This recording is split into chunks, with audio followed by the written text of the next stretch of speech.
Shalom, selamat pagi jemaat yang dikasihi di dalam Tuhan.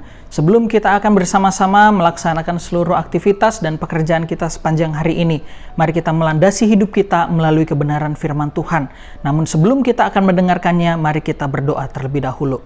Ya Tuhan, kami bersyukur pagi hari ini Tuhan boleh berikan kami nafas hidup yang baru. Kami juga bersyukur kalau Tuhan sudah menyertai istirahat kami sepanjang malam hari ini.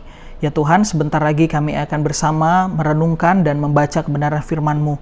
Kami mohon pertolongan Allah Roh Kudus boleh tolong kami agar kami dapat memahami dan kami dapat melakukan kebenaran firman Tuhan ini dalam hidup kami sekalian.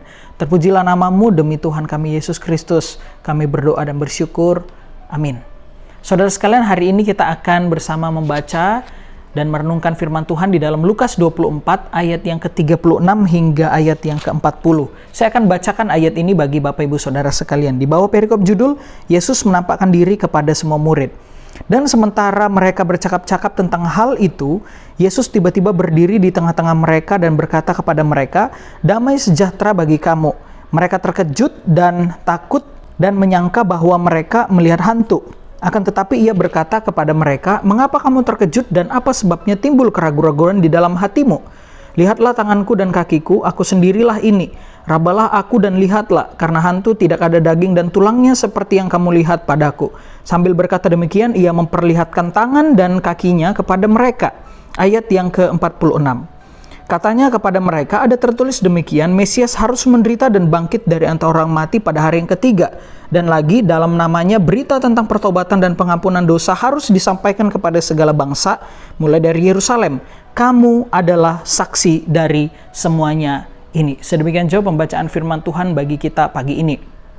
Saudara sekalian, bicara tentang menjadi saksi, pasti pikiran kita akan langsung mengarah pada perkataan Yesus di dalam Matius 28 ayat 19 hingga 20, yakni mengenai amanat agung atau Great Commandment. Memang betul demikian saudara, dalam ayat-ayat tersebut jelas sekali perintah Yesus agar para murid menjadi saksinya sampai ke ujung bumi. Dan setelah peristiwa itu saudara, lebih tepatnya ketika Yesus naik ke sorga, dan peristiwa itu menjadi satu tanda permulaan pelayanan para murid untuk memberitakan Injil ke seluruh dunia. Tapi tahukah kita saudara bahwa ajakan atau perintah Yesus untuk menjadi saksi sebenarnya dimulai sejak kebangkitan Kristus di dalam teks yang kita baca tadi. Mari kita simak bersama teks ini saudara. Jemaat yang dikasih dalam Tuhan, cerita ini dimulai pada saat para murid sedang berkumpul di suatu tempat di Yerusalem. Kita dapat lihat di perikop sebelumnya, tepatnya di ayat ke-33. Pada saat para murid sedang membicarakan tentang Yesus yang menampakkan diri di jalan menuju Emmaus, tiba-tiba Yesus berdiri di tengah-tengah mereka. Dan kita dapat lihat penjelasannya di ayat yang ke-36 tadi, saudara. Yang menarik untuk diteliti adalah kalimat pertama yang Yesus katakan kepada para murid. Yesus mengatakan demikian, saudara. Damai sejahtera bagi kamu. Jemaat yang dikasih dalam Tuhan, bagaimana mungkin Yesus dapat berkata kata-kata ini di dalam keadaan yang sebelumnya ia telah dikhianati dan ditinggalkan oleh para murid? Kalau saya, saudara, mungkin saya akan berkata kepada para murid begini. Kalian ini kemana aja sih waktu saya menderita? Gak setia kawan sekali kalian. Oh, cukup tahu aja. Ternyata tipis kesetiaan kalian kepada saya. Dan lain sebagainya. Tapi Yesus tidak ngomong seperti itu. Ia berkata kepada para muridnya, damai sejahtera bagi kamu. Sebuah perkataan yang meneduhkan sekaligus menguatkan para muridnya saat itu.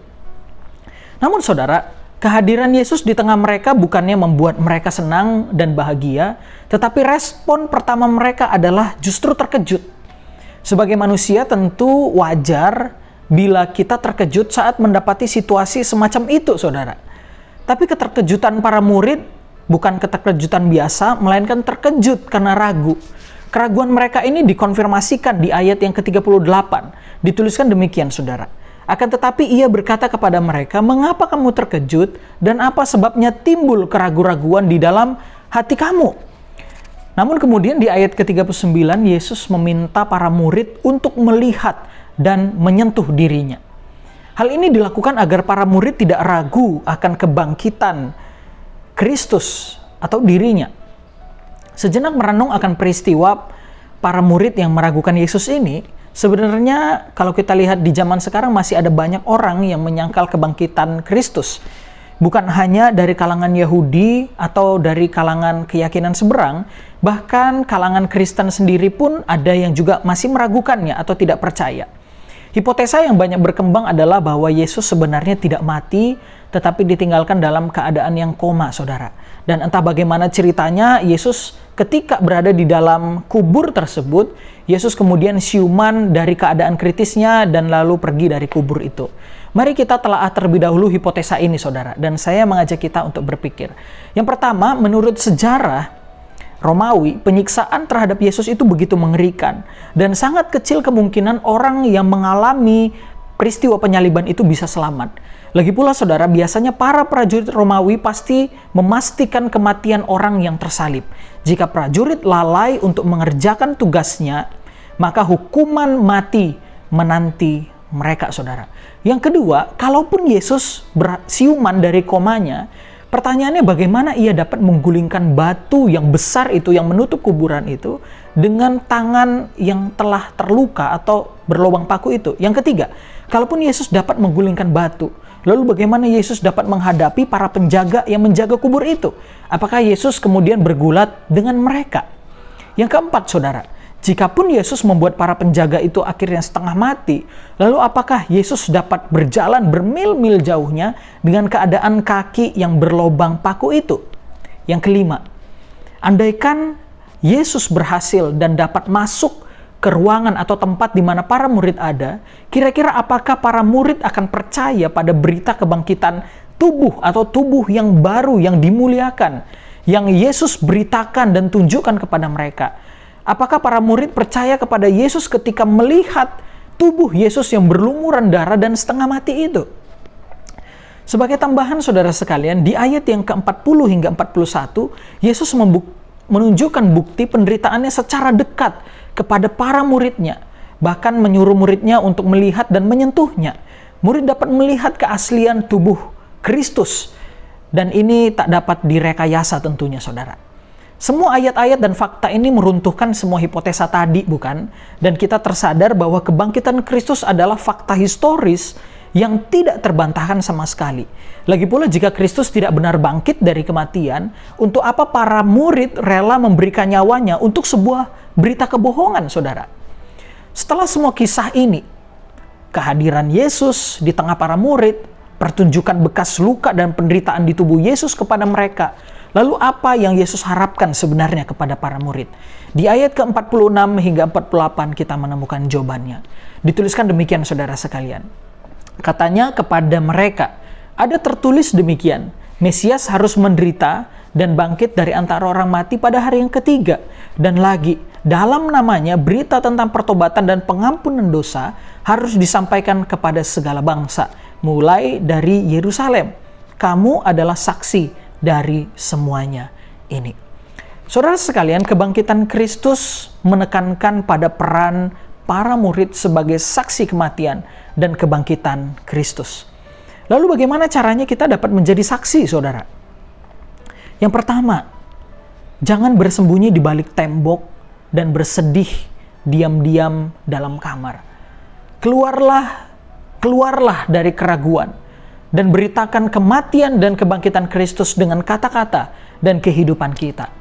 Kematian Kristus memang membuat kita bersedih, tapi ia tidak berhenti dalam kubur, melainkan Kristus telah bangkit dan kebangkitannya menjadi tanda sukacita dan harapan bagi kita umat yang percaya kepadanya. Yang kedua, saudara sekalian, masih berhubungan dengan poin yang pertama. Bagi kita yang terjun di ruang publik, nyatakanlah karakter hidup kita dan sikap hidup kita yang benar layaknya seorang murid Kristus. Jangan hidup seperti manusia lama yang belum disalibkan itu. Dalam konteks berbangsa dan bernegara seperti sekarang ini, hendaklah kita boleh menjadi warga negara yang mendukung dan mendoakan pemerintah kita. Kita menjaga kebinekaan dan juga perdamaian yang ada. Paulus memahami betul konsep kematian, kebangkitan, dan menjadi saksi ini. Maka dari itu, saudara, di dalam 2 Korintus 3 ayat yang kedua hingga 3, ia mengatakan kepada jemaat demikian, kamu adalah surat pujian kami yang tertulis dalam hati kami dan dikenal dan yang dapat dibaca oleh semua orang. Karena telah ternyata bahwa kamu adalah surat Kristus, ditulis bukan dengan tinta, tetapi dengan roh dari Allah yang hidup, bukan pada loh-loh batu, melainkan pada loh-loh daging, yaitu di dalam hati manusia. Saudara, kita adalah surat Kristus yang terbuka dan dapat dibaca oleh semua orang. Surat yang menyatakan kasih dan kemenangan Kristus atas maut. Melalui firman ini kita diingatkan kembali, saudara, bahwa kebangkitan Kristus tidak hanya melulu berbicara tentang harapan dan kemenangan, tapi tentang sebuah tanggung jawab seorang murid agar menjadi saksinya. Kebangkitan Kristus tidak mengajarkan kita untuk berhenti pada kesedihan, tapi kesedihan yang berujung pada harapan dan semangat untuk memberitakan Injil. Kiranya Tuhan Yesus memberkati saudara dan semua kita yang mendengarkan firman Tuhan ini. Tuhan memberkati seluruh aktivitas, dan biarlah kehadiran kita dimanapun kita berada boleh menjadi kesaksian yang baik bagi banyak orang. Amin.